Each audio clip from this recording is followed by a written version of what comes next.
Sabrina took a sip of white wine, nicely chilled, and had a long, slow stretch on the sun lounger. It was a very hot day, but the sun had not made it round to the west side of the building yet, so the balcony where the lounger was sited was warm but not unbearable.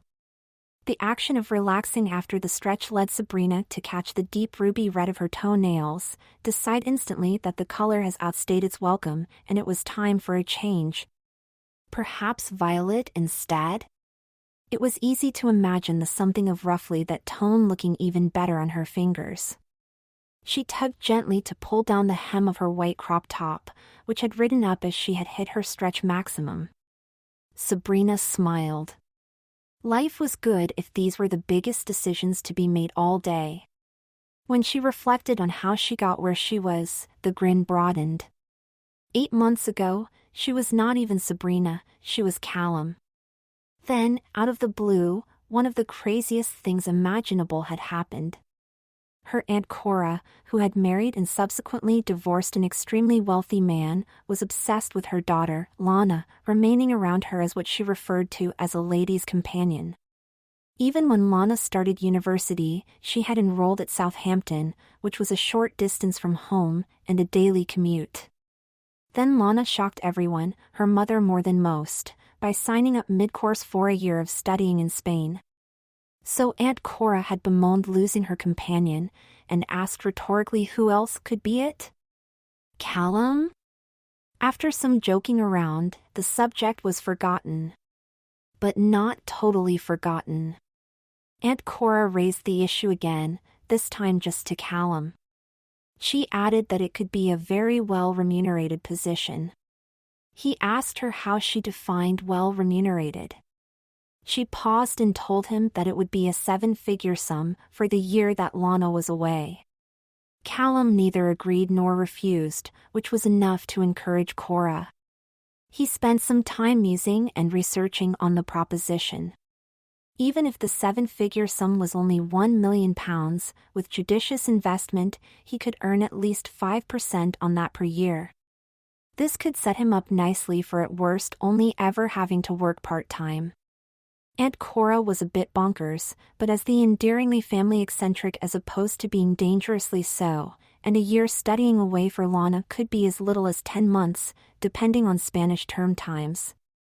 Callum soon engaged with the idea and soon told his aunt that he was happy to be her companion for a year. That was when she confirmed to him, as he had originally suspected, that a lady's companion was expected to also be a lady. She told him that she had thought about it, and was sure that he could be a very feminine companion. Callum acted as if more taken aback than he really was, with the words 7-figure sum recurring in the back of his mind, and asked for time to think more on it. Cora accepted his request without a second thought. The first thing that he did was get online and investigate men and boys making convincing women, without surgery or other treatment. It did not take long for him to establish that it was theoretically very viable. He considered his own build and wondered what type of woman he might make. Taller than average, but not too heavily built. The more he delved, the more it seemed to be something he could manage. Following an almost interminable maze of links and connections led him to stumble on the existence of dressing services. If one of them could make him look like a real woman, this silly concept could become part of his reality. He found a dressing service that was relatively near to home, and dropped them an email to explain his requirement. He clarified that he was looking to see if he could be day-to-day passable, rather than get the most glamorous look possible. The service replied promptly and suggested he give them a quick phone call to ensure that their understanding was correct. Despite having got this far, Callum found himself initially a bit tongue-tied on the call, but the woman that he spoke to was very encouraging and sympathetic, and assured him that if he sent in his measurements, she would ensure that a suitable choice of clothing would be available and they could achieve exactly what he wanted. The appointment was made, he attended, and the woman was as good as her word. Callum stood looking at himself in the mirror, both impressed and alarmed at the results. A half-sleeved white cotton top, tan short skirt, very light tan tights and kitten-heeled shoes. All of a sudden, Aunt Cora's request seemed very possible, and not the wild fancy of the family eccentric. He was taken aback by how relatively quickly this had been achieved from scratch, and decided that the game was on. The service owner asked what female name he would use. Callum had not considered this. The first name that came to mind was Daisy, but when the makeup assistant suggested Sabrina, it seemed perfect immediately. The remaining time at the service saw Sabrina get a crash course in deportment and some advice about buying clothes online. When his time was up, he booked in for some follow-up lessons and headed home. The inclination was to immediately call his aunt to tell her that he accepted her offer, but a bit of restraint was exercised in order to ensure that there were no pitfalls still to overcome.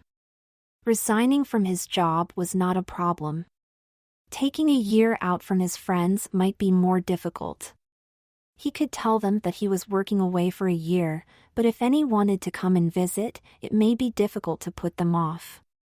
Explaining that 1 year of intense work, with little to no spare time, was his situation would hopefully keep them at bay, especially when he explained the ample rewards. Telling his parents was going to be difficult. When he did, it was hard to tell whether they were more annoyed with him quitting his job or going to live as a woman for a year. He showed them the long-term financial calculations that he had done. He could tell that they were unconvinced by his argument, but could see that this was in all ways carefully thought out. He assured them that during the year he would sign up for some form of study from home course to enhance his job prospects at the end of it all. Aunt Cora was delighted when he promised to take on the role. She insisted that she would buy him a starter wardrobe, which was an unexpected lack of initial cost for him, and in the end, when he told his aunt that he was not yet ready for going out clothes shopping, they had an online meeting where she found what she thought Sabrina would like, and Callum got to say yes or no to the purchase. Sabrina took another sip of wine, closed the magazine that she had not actually been reading for some time, and continued to reflect. When Lana found out what the plan was, she had mocked him quite harshly, even contemptuously, but he assured her that he was up to the job.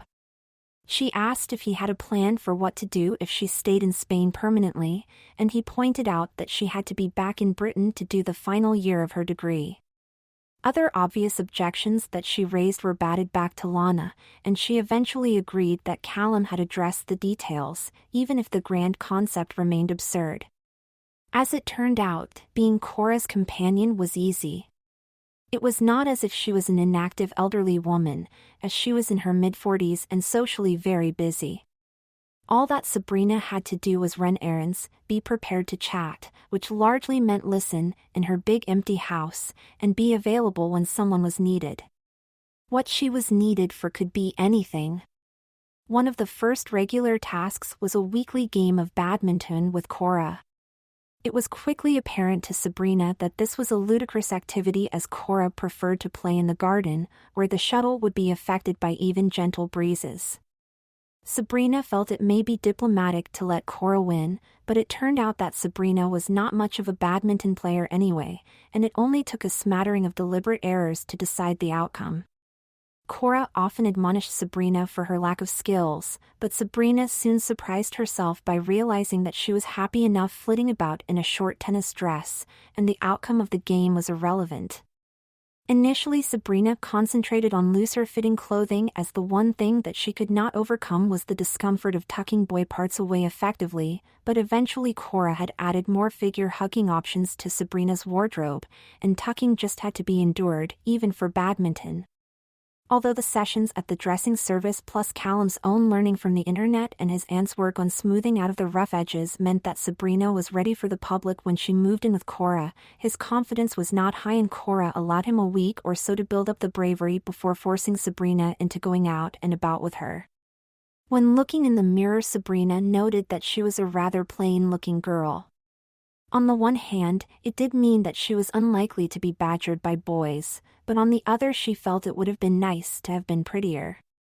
Once she had risked being in public, Sabrina regretted the previous lack of faith in herself, as absolutely nobody had paid what she considered unnatural attention to her. Cora's main interest was the theater, and she was obsessive. Professional or amateur? Good, bad, or indifferent. They all came alike to Cora. Some weeks they would see 3 shows, and Cora was engrossed in them all.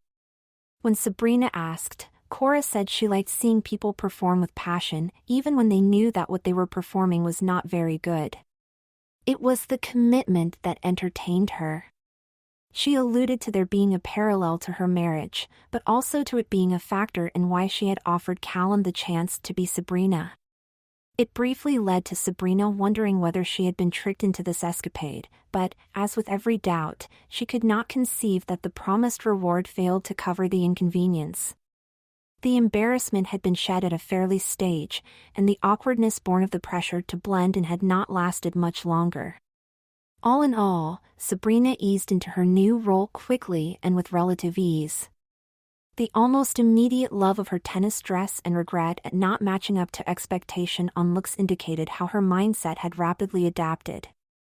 That meant that there was a degree of difficulty for a brief return to being Callum for Christmas, when Lana was back from Spain and his parents came to stay for a few days, but Sabrina had hung around after Lana's return until the parental arrival. As a Christmas gift, Cora gave him a lingerie set and Lana a delightfully soft cashmere jumper in teal. Opening them in front of his parents was a little humiliating, but at least he was able to show them the progress he was making to qualify as an IT network engineer, and this appeased the parents that he was not just wasting the year. As soon as they departed, Sabrina reappeared, resplendent in her new jumper, a gray skirt and black tights.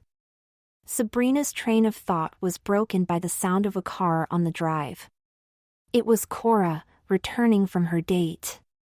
She had told Sabrina that experience had soured her on the idea of long-term relationships, but the odd lunch with a gentleman friend was a nice change. She admitted to the frequent suspicion that they were most interested in her money, and noted that the same was probably true of Sabrina. Initially offended, she admitted to her aunt that the initial appeal was that of long-term financial security, before adding that she was finding the year to be more entertaining thus far than she could have foreseen. With a pat on the knee, and a reassuring good girl, Cora complimented Sabrina on initially making the rational decision over the knee-jerk reaction. Sabrina slipped her feet into a pair of white tennis shoes and scurried through the house to greet her aunt. As she reached the foot of the stairs, Cora's date was chivalrously guiding her through the door with one hand in the small of her back and, less gallantly, the other hand on her buttocks.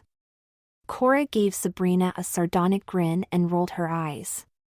Sabrina returned the manner of smile and gave the man a disapproving look.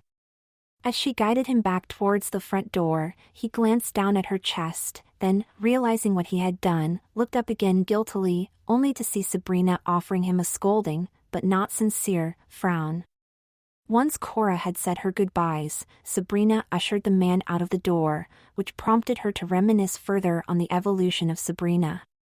In autumn and winter she had simply filled out her bra with basic falsies, not even bothering with those when Cora was not with her. In fact, she often reverted to t-shirt and shorts when indoors, albeit those available were in feminine styles. After a while, the repeated changes of clothes seemed pointless, so the bra stayed on, with falsies inserted, and the skirts or dresses too. Then when the weather improved and the appropriate clothing became less enveloping, Sabrina progressed to a proper, attached pair of false breasts. Any sighting of cleavage, or stray side boob, had to be convincingly real. Once they were alone, Cora noted aloud, and with unambiguous disapproval, that Sabrina was not wearing tights. She had, in educating Sabrina, been quite adamant that too many women were tricked into the bare leg look without having the attributes to pull it off, and Sabrina should not join in with such folly. Sabrina gave an excuse for her oversight and accepted Cora's request that she corrected immediately. From the very start, Cora had insisted that Sabrina should be stylish, reminding her several times that fashionable did not necessarily equate to being stylish. Inevitably, Cora had her own views on what actually constituted that elusive stylishness, and there was an ongoing battle of the wits between her and Sabrina over clothing choices. For her part, Sabrina would every so often take an option that was intended to incur Cora's disapproval, but her aunt was determined to bring her new niece along patiently. On one occasion, Cora had bought Sabrina a sheer black blouse with a subdued floral pattern, a gift not received enthusiastically by the recipient, and purchased by Cora precisely to challenge Sabrina's preferences.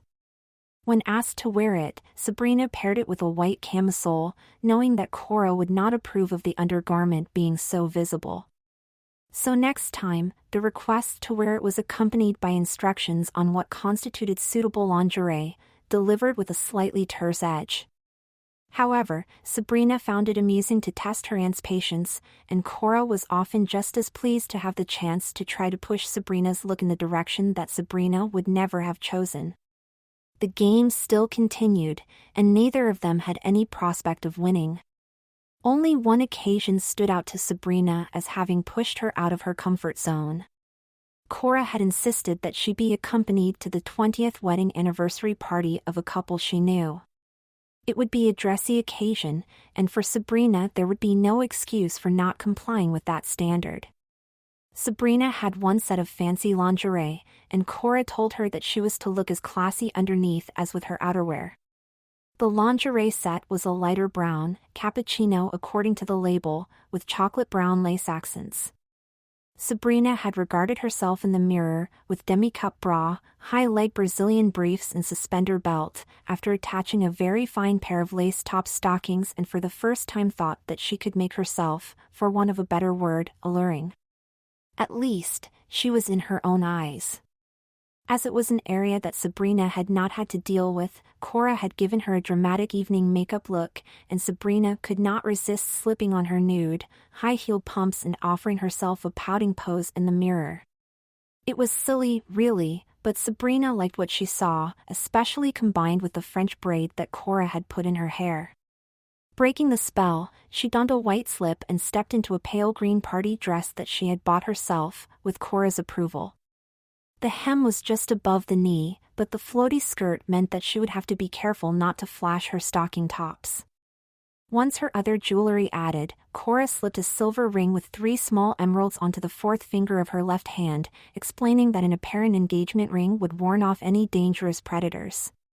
At the party, Sabrina was worried to see that there were few single women on parade. In fact, including her, she made it only 3. So male attention was guaranteed, even though there were only a handful more single men. Eventually she found herself engaged in conversation with one such gentleman. Although she was immediately defensive, Sabrina soon found him amiable and not at all insistent, and it was him that raised the question of her engagement ring, expressing the belief that surely every girl wanted a diamond ring. Sabrina dutifully chuckled and explained that she simply adored emeralds, and the fact that her fiancé had chosen them was a positive indicator of just how well he knew her. That led her to having to concoct a mini-biography of the said fiancé, including a reason for him not being there. She felt pressure of not uttering an obvious lie, and was getting slightly flustered. When the conversation dried up, Sabrina decided to head for the lavatory. Sat on the toilet with her dress and slip held up around her waist, her briefs down at her knees and suspender straps right in her eyeline, she could not help but see the absurdity of the situation that she had got herself in, fictional fiancé and all, just for money. She burst into an extended run of uncontrollable giggles. When it stopped, she put her clothing right, composed herself, and walked out of the stall to see a woman that she did not know sniffing a white powder off of her vanity mirror. Sheepishly, the woman finished up as quickly as she could, as a second woman pulled out a small plastic bag of blue and pink tablets from her handbag, and offered it to Sabrina.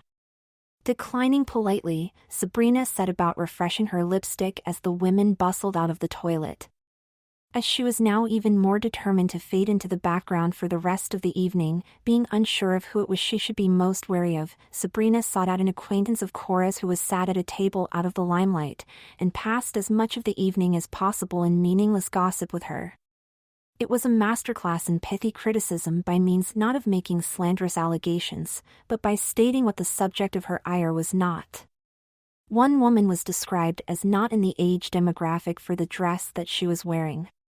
Another was not usually brave enough for the hairstyle that she had chosen. A third was commiserated with for having lost the earrings that matched her necklace and bracelet. Sabrina did for a moment wonder if her confidant was also thinking that sitting next to her was not actually a woman, but if she did, no clues were offered to Sabrina, who endured the rest of the evening with limited stress. When the party was ending, the guests provided a guard of honor for the couple to leave, with the guests flinging their arms into the air in tribute as they passed the individual. Due to having done so a bit too enthusiastically, Sabrina's dress flipped up, offering a brief glimpse of stocking top and thigh.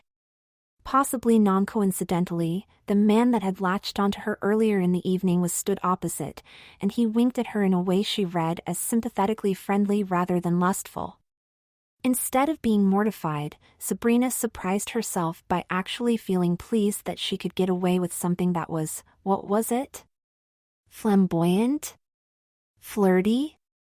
It did not matter, because feeling good about it was enough. Looking him directly in the eye, she made a conspicuous gesture of pulling down the hem of her already back-in-place dress. Midsummer approached. Lana was returning home in a couple of weeks. Cora and Sabrina sat, both picking at their salad lunches with only moderate enthusiasm. "Your year is nearly up," observed Cora, out of the blue. Sabrina nodded. "Have you enjoyed it?" "Enjoyed it?" repeated Sabrina, thoughtfully. "I suppose I sometimes have. But more often, I would say it was, enlightening." "In what way?" Sabrina paused before answering. "I have learned more about the nature of people than I ever imagined." "People?" Cora gently probed. "Well, women. But sometimes men too." "That's good. I suspected early on that you were going to get into it, and don't pretend otherwise." "How?" asked Sabrina. Cora laughed, in a tone that made it clear that Sabrina had not disguised what she was thinking. "I forgave you being a bit timid when you first arrived. It was obvious that you would need to persuade yourself that you could appear as a girl to the world at large. But when you started using more adventurous colors on your eye makeup, I knew where you were going. After that, you were using more variety on your lips and nails. A bit of perfume too. Finally, you began to pick out less unexciting clothes. All that in quick succession. Look at you now, slightly embarrassed by what you are hearing, so subconsciously playing with your necklace." Sabrina dropped the oval amber pendant hanging from her neck with alacrity. "I get it. But why did you really ask me to do this at all? When I first mentioned it, the whole thing was just a joke that came to me on the spur of the moment. Then I found myself thinking about Pygmalion. Could I turn a moderately civilized young man into a civilized young lady? In all honesty, you did not make it difficult, especially with all the preparation that you did voluntarily." Sabrina blushed as Cora continued. "Now to my most important question, and probably yours too. Once Lana is home, will that be the end of Sabrina?" "I don't know. I am not sure when I would have opportunity to be Sabrina. Take some of the clothes home with you and leave some here. Sabrina will always be welcome to visit. Anyway, I have made arrangements for your substantial payment to be wisely invested.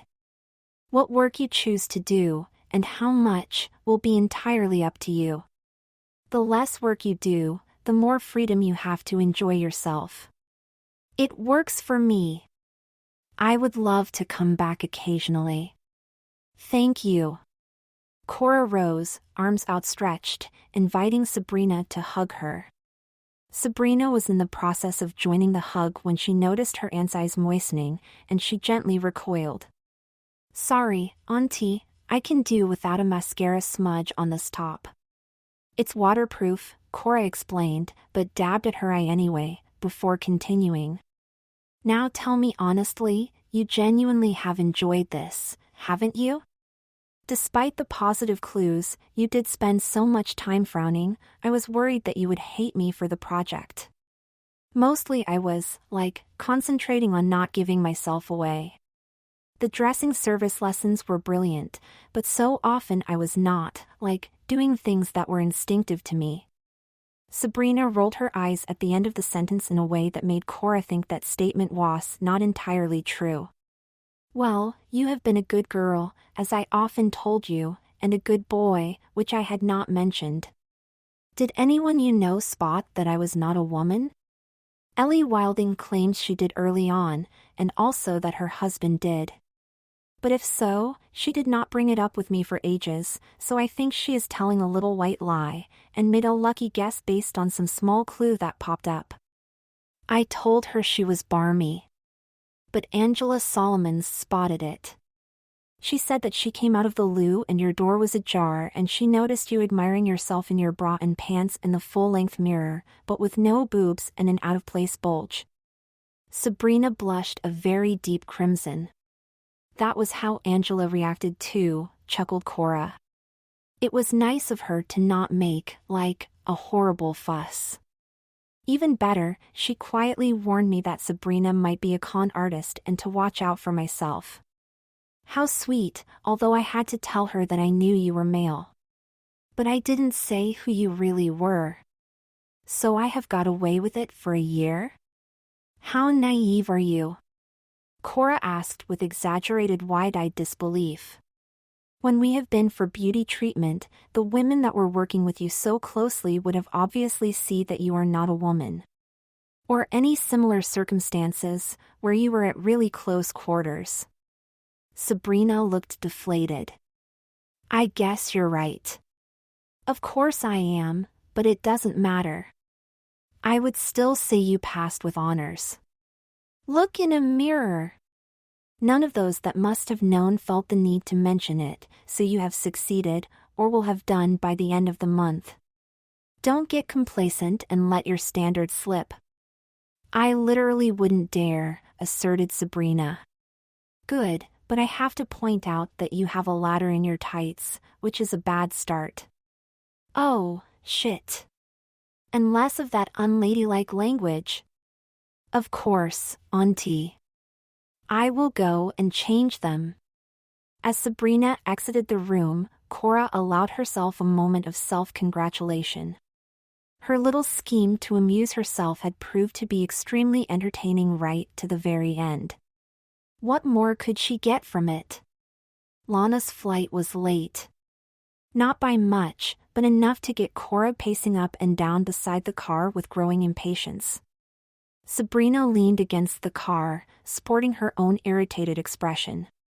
It was not the delay that had got to her.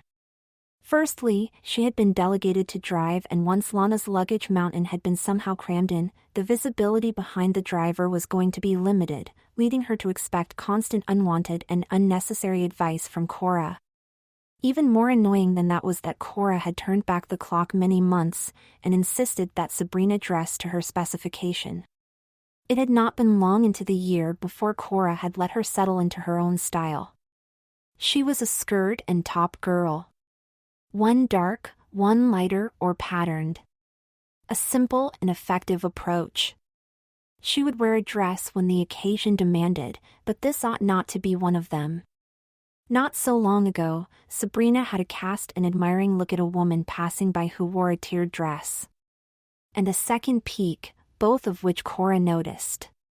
Sabrina was admiring the woman rather than her attire, but Cora had bought her a vaguely similar dress. The object of Sabrina's eye had been wearing a black version, adorned with small green, purple and white flowers. The woman had caught Sabrina's attention because the almost sleeveless dress was simple but dramatic.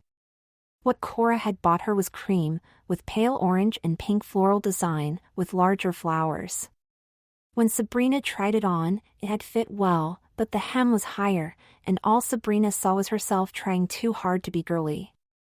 For this trip, Cora had ordered her to add a cream-colored Alice band in her hair, do her nails and lipstick in fuchsia, and concentrate on pale pink and light gray around her eyes.